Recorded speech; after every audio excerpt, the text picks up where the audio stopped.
Hi friends, ఎలా ఉన్నారు? మహాభారతంలో ఉన్న ప్రతి క్యారెక్టర్ గురించి డీప్గా పూర్తిగా తెలుసుకుందాం. అలాగే చరిత్రలో జరిగిన సంఘటనల గురించి పూర్తిగా డీకోడ్. కంటెంట్ వస్తే లైక్ అండ్ సబ్స్క్రైబ్ చేయండి. ద్రౌపది, ద్రుపదుని కూతురు, అగ్నిలోంచి పుట్టిన గొప్ప పతివ్రత. 5గురి పురుషుల్ని వివాహం చేసుకున్న ద్రౌపది పతివ్రత ఎలా అవుతుందని సందేహం వచ్చే ఉంటుంది.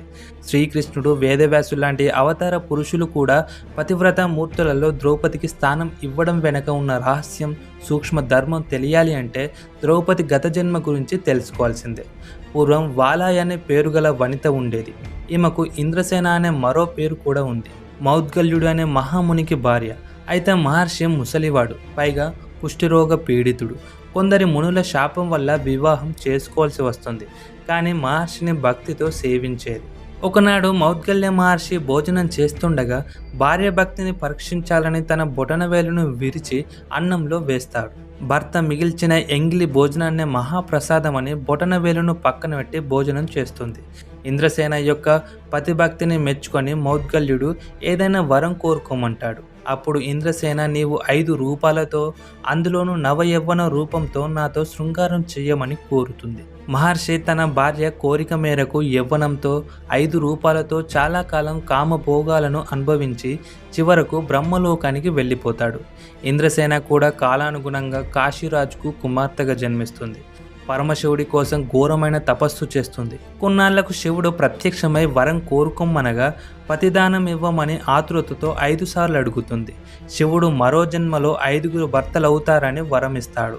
5గురు భర్తలతో వివాహం చేసుకుంటే లోకం నిందిస్తుందని బాధపడుతుండగా నా వరం వల్ల జరుగుతుంది, కావున దాని వెనక పరమార్థం ఉంటుందని, ధర్మమే అవుతుందని చెప్పి గంగా తీరాన ఉన్న దేవేంద్రుణ్ణి నా వద్దకు తీసుకురమ్మని సెలవిస్తాడు. యముడు నైమిషారణ్యంలో సత్రయాగ దీక్షను చేపట్టి తపస్సు చేస్తుండగా మనుషులు మరణం లేకుండా జీవించడం మొదలైంది.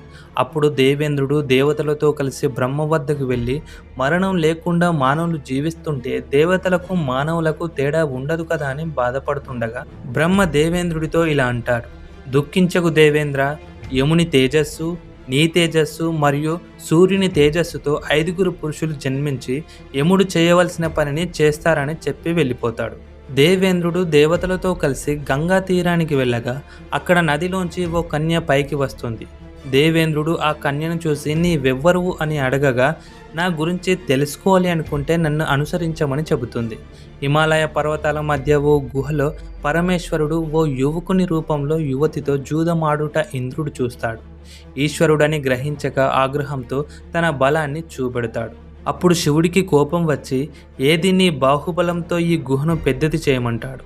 గుహను పెద్దది చేసి చూస్తే అక్కడ తనలాగే ఉన్న 4గురిని చూసి ఆశ్చర్యపడతాడు. అప్పుడు శివుడు, మీ 5గురు దేవతల కోరిక మేరకు మానవ వనిత ద్వారా మహానుభావులుగా జన్మించమని ఆజ్ఞాపిస్తాడు. ఈ 5గురు ఇంద్రులు యముడు, వాయుదేవుడు, ఇంద్రుడు, అశ్విని దేవతల అంశతో కుంతికి జన్మిస్తారు. అయితే ద్రౌపది పాండవులను వివాహమాడే సమయంలో వ్యాసుడు ద్రౌపదితో ఇలా అంటాడు: పూర్వం ఇంద్రుడు బ్రహ్మహత్య పాతక శాపంతో ఉన్నవాడై తన శక్తిని యముడికి, వాయుకి, అశ్విని దేవతలకు పంచి ఒక భాగాన్ని తనుంచుకుంటాడు. వీరు 5గురు ఇంద్ర అంశతో జన్మించారు కాబట్టి వీరు ఇంద్ర స్వరూపులే అవుతారు. కావున నీకు కలంకం అంటదని, లోక కళ్యాణానికి నీవు వివాహం చేసుకుంటున్నావని చెప్పగా ద్రౌపది పంచపాండవులను వివాహం చేసుకుంటుంది. కాబట్టి పతివ్రత మూర్తులలో ద్రౌపదిని ఇప్పటికి కూడా పూజిస్తారు. ఈ సమాచారం మీకు నచ్చినట్టయితే మన ఛానల్ని లైక్ అండ్ సబ్స్క్రైబ్ చేసి సపోర్ట్ చేయండి. తప్పకుండా మీ అభిప్రాయాన్ని కామెంట్ చేయండి. Thank you.